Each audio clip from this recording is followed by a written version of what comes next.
The only thing I can tell you is that Sarah had indeed changed. In your opinion, why would your mother remain in hiding over several weeks?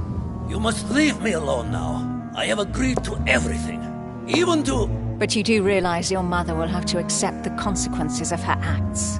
I hope that your search will prove successful and bring Sarah back to us soon. I'll be leaving now because whatever it is you're up to, I do not want to know. Since then, we have become one and the same. We have officially erased the identity of my sister Emma. Emily Hillsborough. The woman with two faces. Everyone seems to be a little unnecessarily heated. Don't forget where you are, please.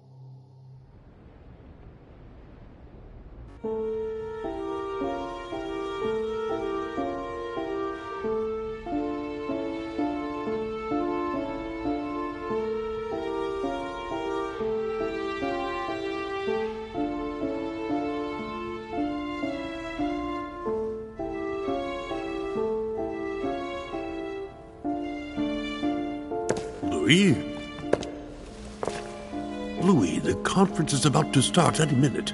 This is not the time to be... Damn it. What's going on? I don't know exactly, Mr. President. I was looking for my mother and I came upon this body. My God. You don't think Sarah did it, do you?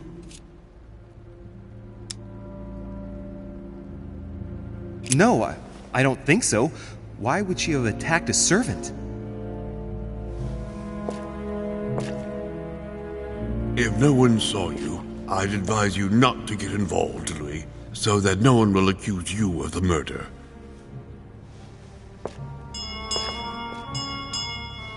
Darn, the conference is starting.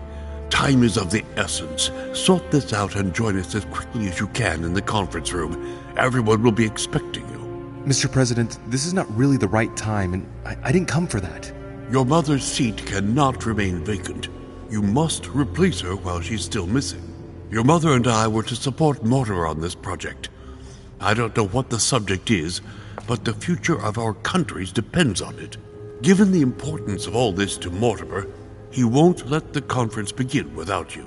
So if you don't want more servants coming looking for you, I'd advise you to join us quickly and to put a brave face on it. The best favor you can do for yourself, Louis, and for Sarah, is to come and support Mortimer's project at the conference.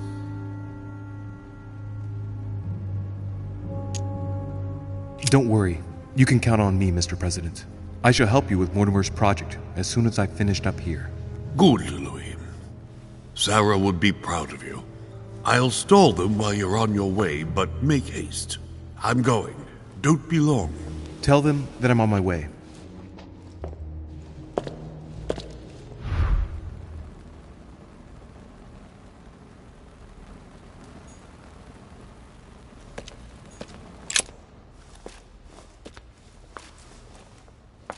Oh, he's dead. What the hell's been going on here? Somebody smashed him in the back of his head with something. He slowly bled to death. But that isn't what killed him. They broke his neck. Let's see what secret's hidden under these masks. His face doesn't ring a bell. I'm a bit disappointed. Might have expected more from Lord Mortimer.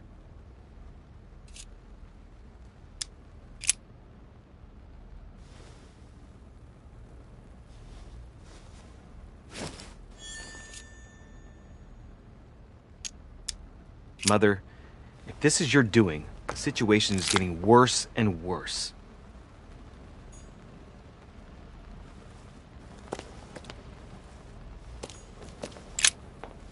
Someone's made a fire here, and the ashes are still warm. If you're the one who did it, Mother, it couldn't have been easy with only one hand.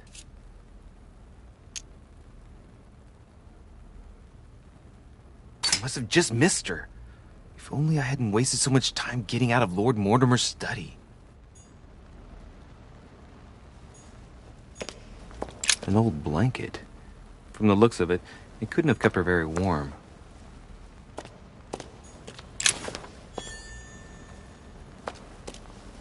Leftover food. Ugh, not exactly fresh. Must have been here for a while.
A byzant from the Byzantine Empire, a coin often used during the St. Louis era.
Monsieur de Richet, you're the only one missing at the conference. Please join the guests.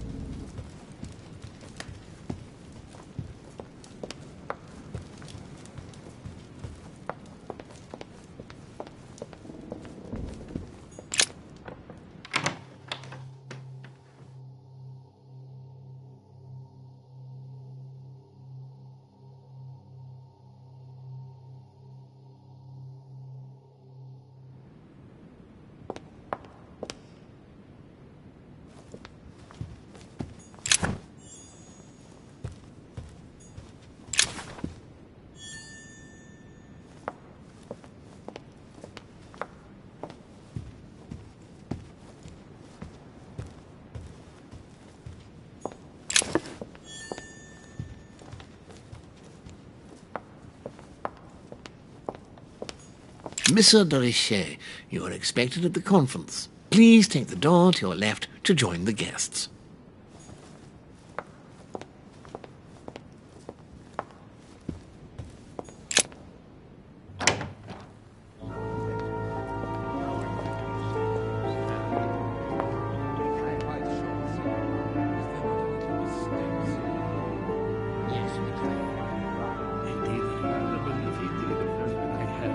Respect to any other Totally wrong, I assure you. I have suspected it. That does seem the same. That does seem the same.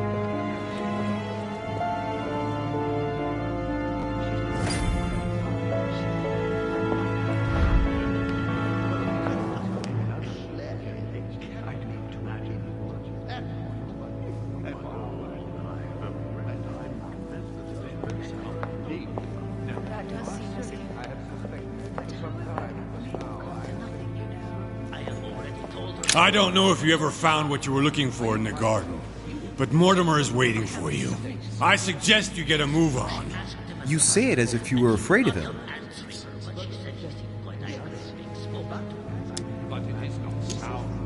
What frightens you so much about him? Hurry up. He's waiting for you. I have already told her so much. By your desire. Are you quite sure? Is there not another stake somewhere? Yes, because she asked him at last, and he could not help answering her, but she said he seemed quite angry at being spoken to. But it is not sour.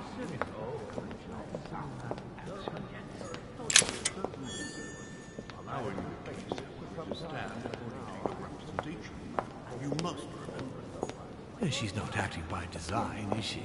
Not as you represent it. But with respect to any other... Ah, Louis, I've been expecting you. Thank you for joining us. We are about to begin our conference. Let me explain what is at stake. Thank you kindly, but what do you expect of me exactly? My mother's the one who's supposed to attend, not me. That is indeed what was initially intended. Unfortunately, she still hasn't been found, and my guests can't stay here indefinitely. The conference must begin, and it would be truly beneficial to the Order to join in the project. Consequently, I would like you to replace her during her absence. What is at stake here is of the utmost importance. It's important that the French Order gets their say. And should you need any advice, don't worry. You are not alone, Louis. Very well.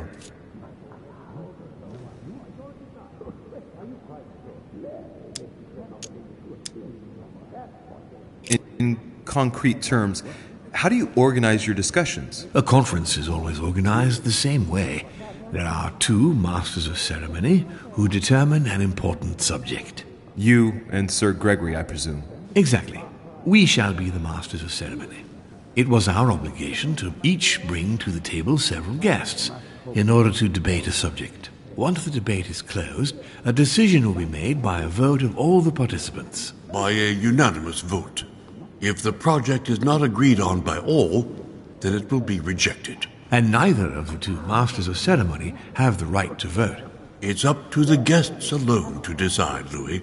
In other words, us. Gregory and myself are merely the go-betweens. Finally, if the project is validated, each guest goes home and starts working to make it happen. It can take years.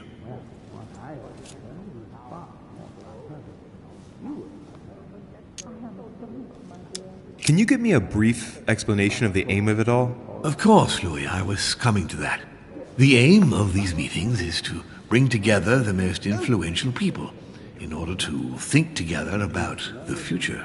But the future of who? Of the world, Louis. Our desire is to steer the destiny of our respective countries for the good of all, and to no longer suffer the random hazards of history.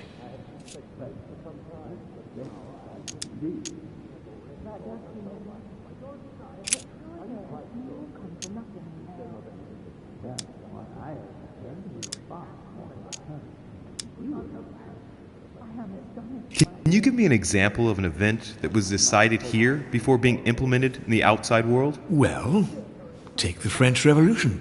It was decided right here 2 years before its implementation in France. Concerning the case of the French Revolution, I wasn't invited. But as far as the American Revolution is concerned, Louis, I can testify that we planned it 5 years before implementing it, for example.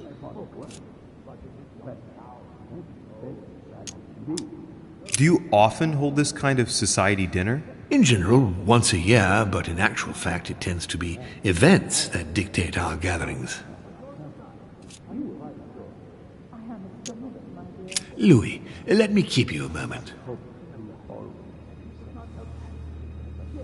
I would like to let you in on a secret before we begin, because I'm going to need your assistance.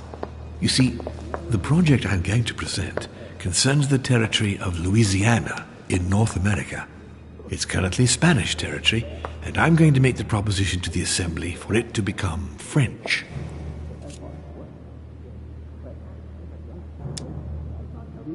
My idea is to increase the territory of the United States. The first stone of this vast project consists of getting Spain to cede Louisiana to France. Once it becomes French, France will hand it over to the United States, which will then allow them to double the size of their territory. And that's where you come in. France and the United States, hand in hand, two democracies illuminating the world.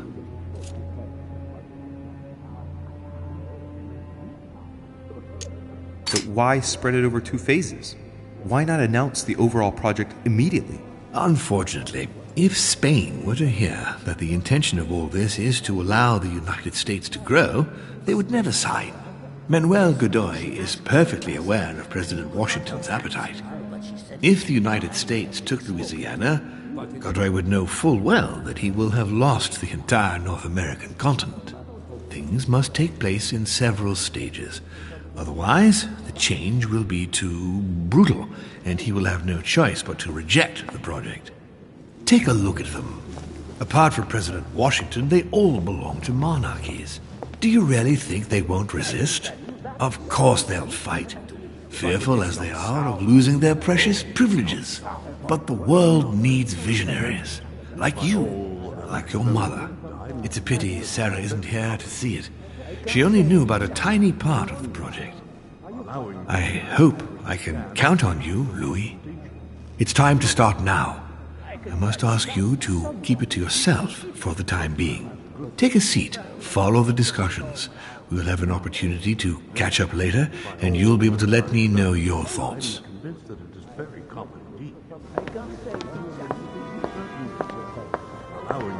My friends, I propose we get started.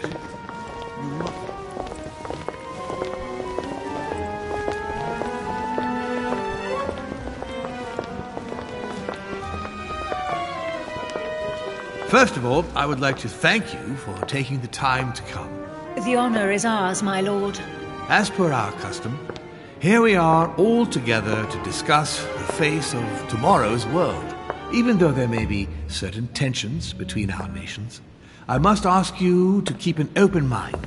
As Sarah de Richet is unable to be among us, please welcome Louis de Richet, who will represent the Golden Order and will vote on its behalf when the time comes. Welcome among us, Louis.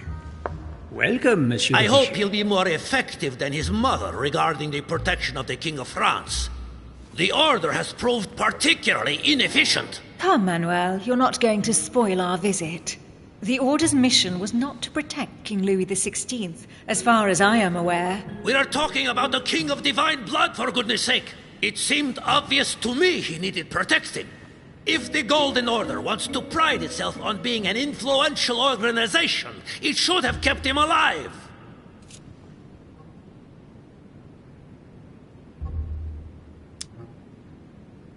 Thank you all. I am honored to be among you today.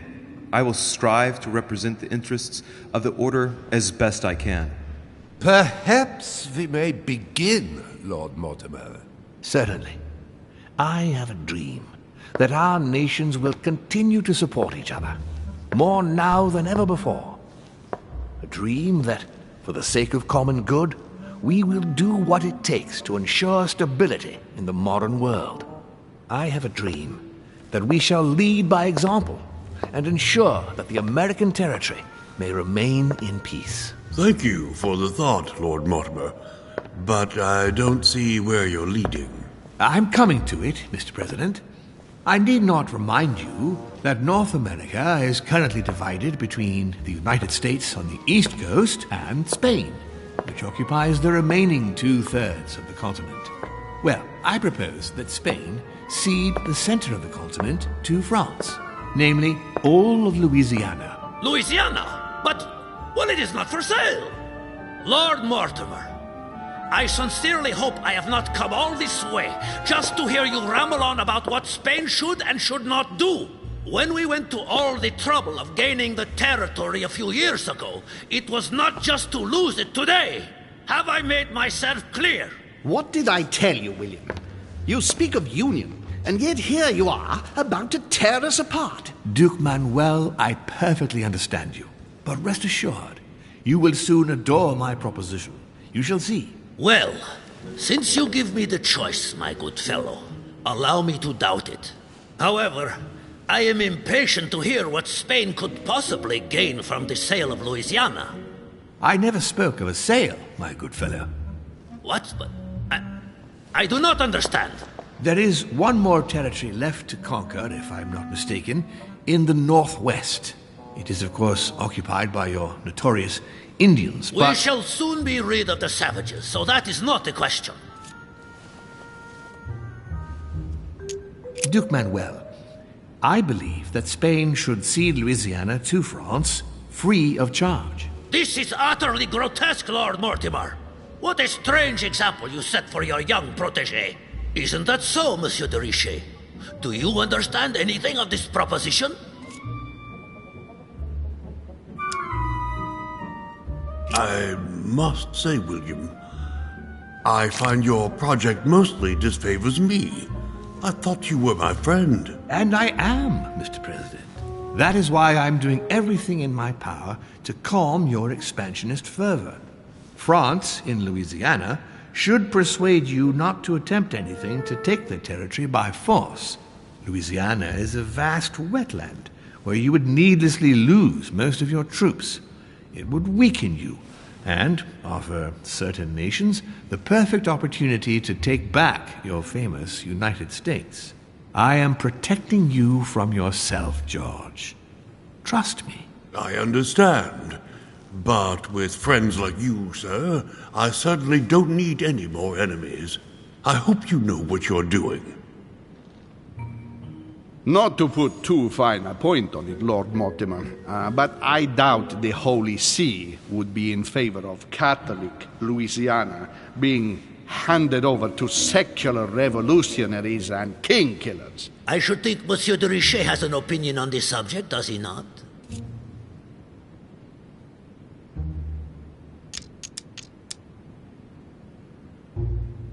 In any case, my lord, I doubt the English crown will agree. Ich versichere Ihnen, Emily, nie Preußen wird diese Vereinbarung akzeptieren.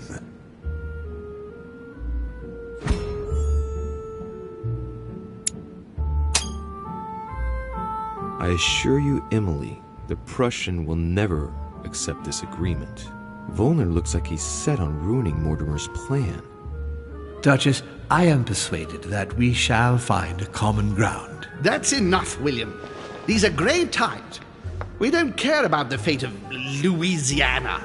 That worthless expanse of putrid swamps interests no one but yourself. Speak for yourself, my friend. Hold on there, Mr. Royal Gigolo. Lower the volume, and let Sir Gregory finish.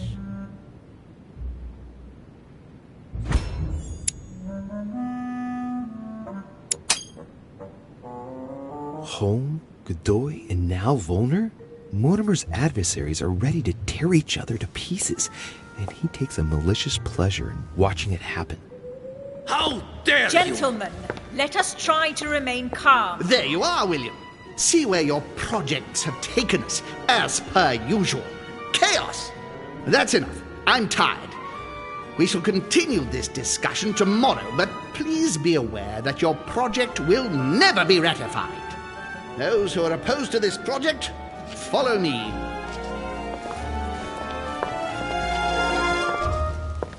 Are you coming with us, Monsieur de Richet? Come, Gregory, I think Louis would rather stay. Wouldn't you, Louis?